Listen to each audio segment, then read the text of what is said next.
to talk very briefly. Much of what I'm going to say, or much of what I could say, has in fact been articulated very well by many of the people who've come before me about what a special interest group is and how we should act. So I'll just talk very briefly. I just have the one slide, basically. What's a metamaterial? For those of you who are familiar, you could view this as a modernized version of what we used to call composite materials.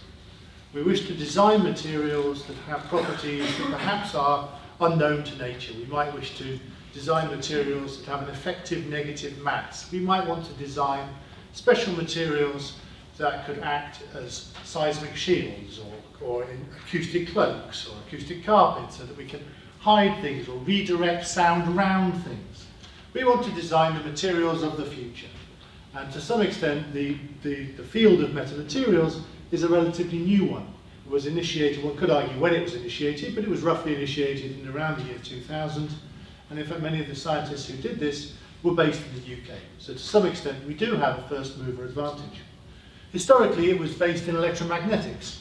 And in fact, unfortunately, many of the actual commercialization has been done not in the UK.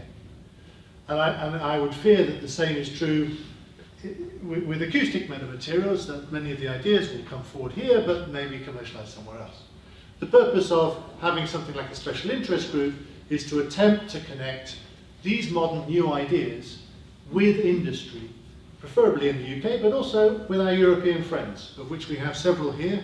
We have the D-Norms group, but we also have a group de recherche being represented here. So the French have created a network in metamaterials as well. It's called a group de recherche, and in fact this special interest group in metamaterials will be sharing a conference with that GDA, and later on over lunch I will be handing out some flyers. So I'm going to do some advertising already. In July, on the 9th and 11th, we will be, from the 9th to the 11th, we will have a joint Acoustics Metamaterials meeting with the group de recherche from France.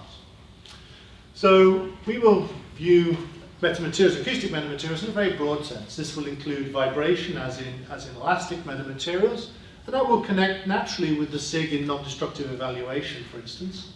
Also there will be natural connections through with the SIGs in physical acoustics and indeed underwater acoustics.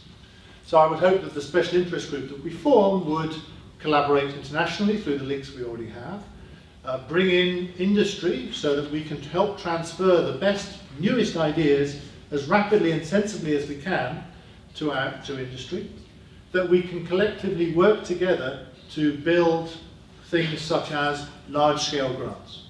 The groupings in metamaterials around the country are growing. It's a relatively new subject, and we'd very much like to see this come together so that our students get the best possible training. We'll hopefully interface with the active electromagnetics world that's already there. There are lots of applications. I've just mentioned soundproofing, redirection of acoustic fields. Obviously, we'd like to provide a forum for researchers, practitioners, so that we can all get together and collaborate.